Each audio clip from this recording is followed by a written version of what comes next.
Alors, je vais vous expliquer. Bon, le seul avantage de l'interruption hier assez éhontée du gouvernement des débats budgétaires, c'est que j'ai quelques heures à ma disposition aujourd'hui.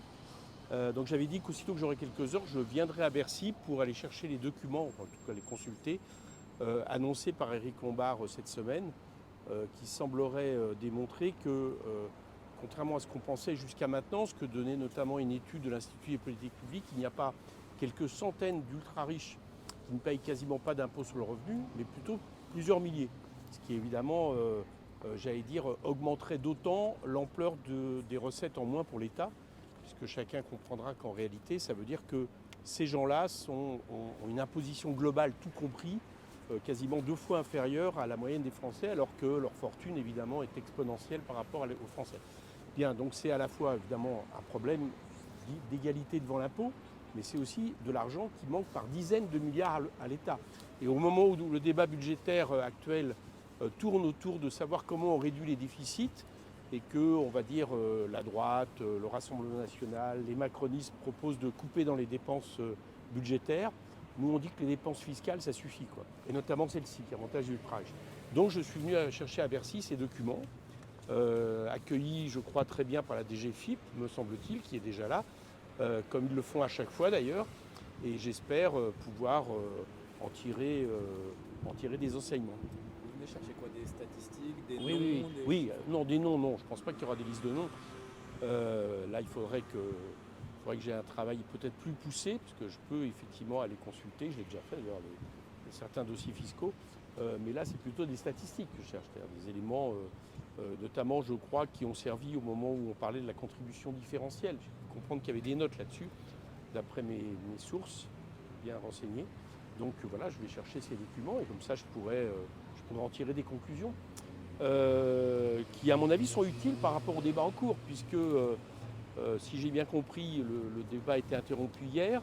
Monsieur Lecornu annonce des concessions ou des éléments. Il me semble que la vraie concession, en tout cas, que pourrait attendre, la seule vraie concession que pourrait attendre des groupes de gauche, c'est celui d'aller taxer enfin à la hauteur où ce doit être les ultra-riches de ce pays qui nous coûtent un pognon de dingue, qui nous coûtent trop cher.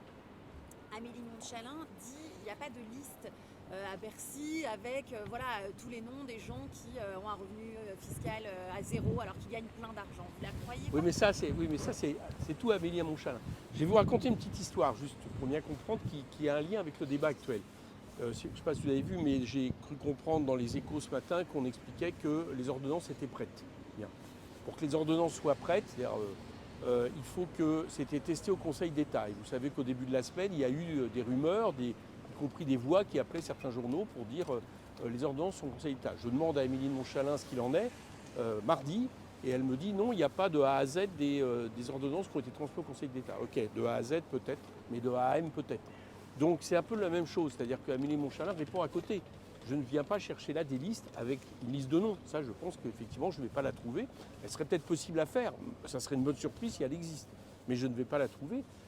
Par contre, il y a certainement des notes, des documents qui pourront confirmer ça. C'est-à-dire un fait qui serait absolument essentiel.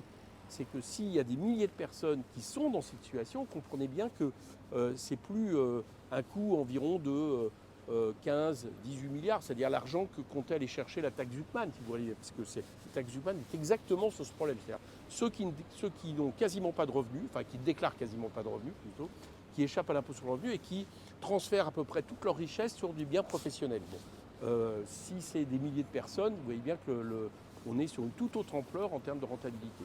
Sur la question plus globale du budget, on annonce des annonces de Sébastien Lecornu. Pour vous, là, on apprend qu'il pourrait satisfaire la demande des socialistes du repas à 1 euro. Est-ce que ça vous laisse penser qu'il y a une piste privilégiée par rapport à une autre, que le deal est quasiment scellé avec le PS? Écoutez, je ne pense pas que le deal soit scellé, sinon on n'en serait pas là aujourd'hui. C'est-à-dire qu'il n'y aurait pas eu les débats interrompus hier et on aurait eu un 49-3 annoncé aujourd'hui avant le vote.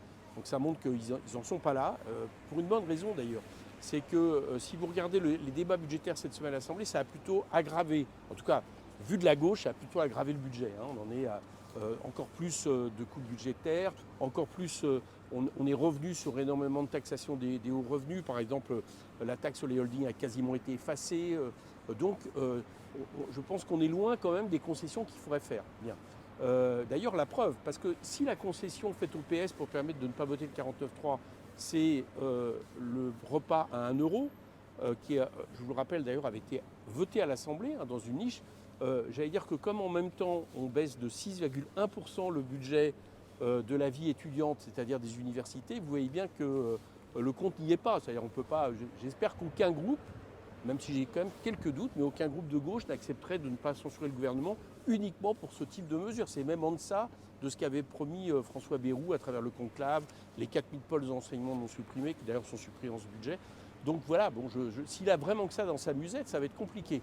Mais maintenant, les socialistes nous ont aussi habitués à quelques surprises de ce point de vue. Et sur ordonnance ou 49.3 ? Bon, écoutez, là c'est vraiment très simple. C'est-à-dire que s'il y a ordonnance, s'il y a censure du gouvernement, ça veut dire qu'Emmanuel Macron aura accepté de sacrifier le gouvernement, mais il faudra qu'il se méfie, parce que le recours aux ordonnances, avec manifestement, comme je l'avais annoncé depuis pas mal de temps, le texte initial, c'est-à-dire le texte brut du gouvernement, je pense qu'Emmanuel Macron serait très rapidement remis en question à travers une destitution. Je pense qu'on ne pourrait pas se contenter de censurer le gouvernement.